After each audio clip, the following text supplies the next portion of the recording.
We are going to begin with the race for the White House, though. President Biden will deliver his first speech since ending his re-election campaign. He will speak from the Oval Office in a primetime address tonight and lay out his plans for the rest of his term. Biden is also expected to talk about his endorsement of Vice President Harris, who has hit the ground running as a Democratic presidential candidate. Harris held the first rally of her campaign yesterday in front of a roaring room of supporters in the battleground state of Wisconsin. What kind of country do we want to live in? A country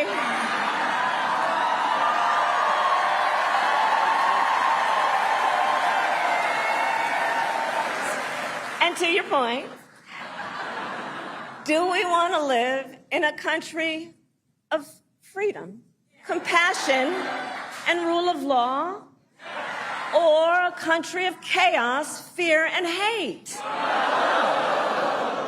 And here's the beauty of this moment.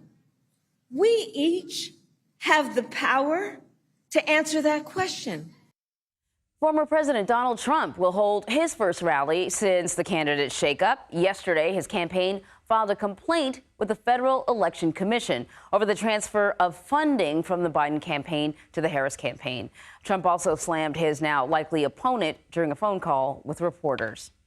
She's the same as Biden, but much more radical. She's a radical left person, and this country doesn't want a radical left person to destroy it. She's far more radical than he is. She wants open borders.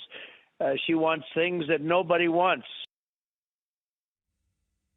So joining me now for more analysis is CBS News political director Fin Gomez.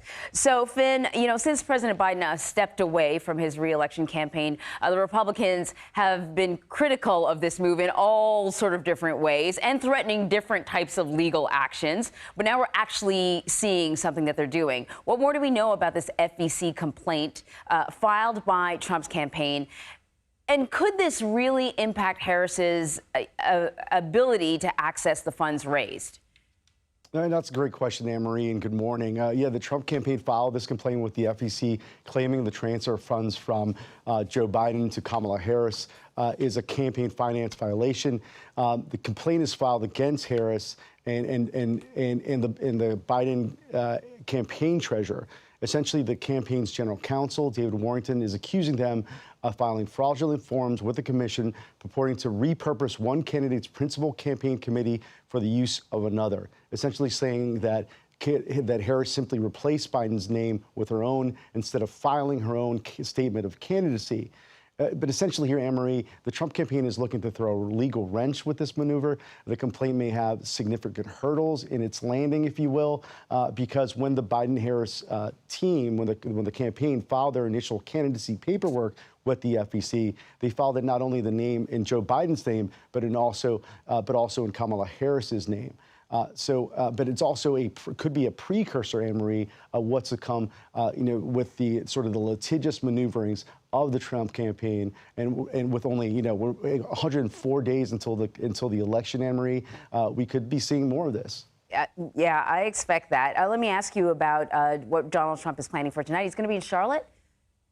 Charlotte, North Carolina, the battleground state of Charlotte, North Carolina. In recent polls prior to Joe Biden dropping off the ticket, we did see that he had a pretty pronounced lead in that battleground state. But speaking with the campaign, with the Harris campaign, and people close to the Harris campaign, they do feel that they have some strength there with her now being on the top of the ticket in that battleground state. Their focus is, in part, not just those blue wall states that we've been hearing so much about, Pennsylvania, Michigan, and Wisconsin, but also the Sun Belt states, which include North Carolina, Georgia, and also Nevada and Arizona in the West. But yes, it is a key battleground state, and we do expect former President Trump to really go after Vice President Harris tonight in Charlotte, North Carolina. Meantime, Vice President Harris will be attending a previously scheduled event in Indianapolis after holding that campaign event that she had in Wisconsin there. What's the latest with her campaign? Campaign co-chair Jen O'Malley Dillon released a memo last night really laying out their focus and their plan and how they feel that they can essentially establishing a pathway to the White House for Kamala Harris. So essentially, not only that Sunbelt strategy that I mentioned, but really focusing on some core constituency groups as well, and key issues like reproductive rights. And on those core constituency groups, they feel that they can make some inroads with some of the groups that we've seen some erosion with recently, but those groups being Latino voters, Black voters, women voters, and also young voters. So there is now, not only that, as you mentioned, she was in the battleground state of Wisconsin yesterday, where we really saw one of her not only is a very energetic crowd, but it was the biggest crowd for Harris, about 3,500 people. In speaking to people and close to Harris and close to the campaign, they feel there's a certain enthusiasm and energy that has now been added that had been lacking in recent months.